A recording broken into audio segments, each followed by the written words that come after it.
Hello, मेरा नाम है रुचा। आज मैं आपको बताने जा रही हूँ कि इम्यूनिटी का कैसे इफेक्ट पड़ता है हमारी बॉडी में।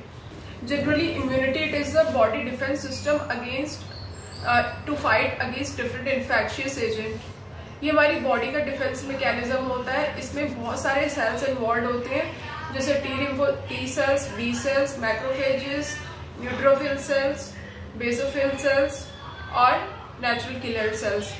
ये सारे डिफरेंट सेल्स हैं, आपस में जो डिफेंड करते हैं और सेल को ओन सेल्स और पैथोजेंस को आपस में डिस्टिंग्विश करके अपनी जो इम्यून रिएक्शंस है उसको प्रोसीड करते हैं।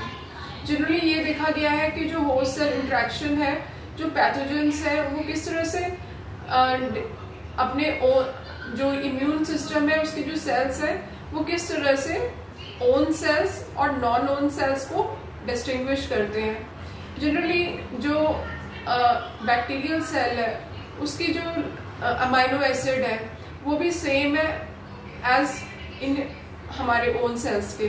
तो ये सेल्स कैसे डिस्टिंग्विश करता है कि किसको किल करना है और किसको नहीं किल करना। जनरली ये कन्फर्मेशन के अकॉर्डिंग होता है। जिस तरह से हमारी डिफरेंट सेल्स की कन्फर्मेशन होती है उसी तरह से इसकी इंट्रैक्शंस होती है और उसी तरह से किलिंग होती है।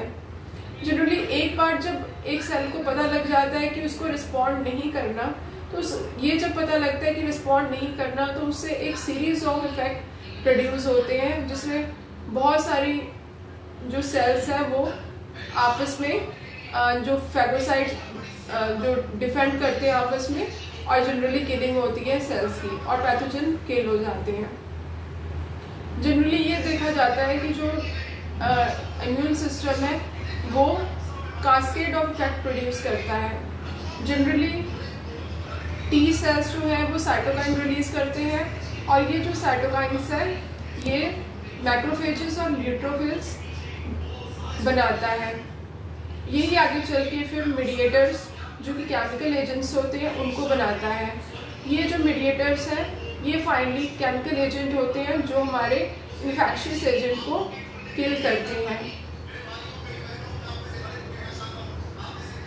सो फाइनली जो हमारा फीडबैक सिस्टम होता है वो हमारे इम्यून सिस्टम को ये मैसेज कन्वे करता है कि किस तरह से अपना ये जो मैकेनिज्म है वो बंद करता है, और फीडबैक मैकेनिज्म से हमारे जो मॉलिक्यूल्स हैं वो दोबारा से अपनी ओरिजिनल पोजीशन पे आ जाते हैं।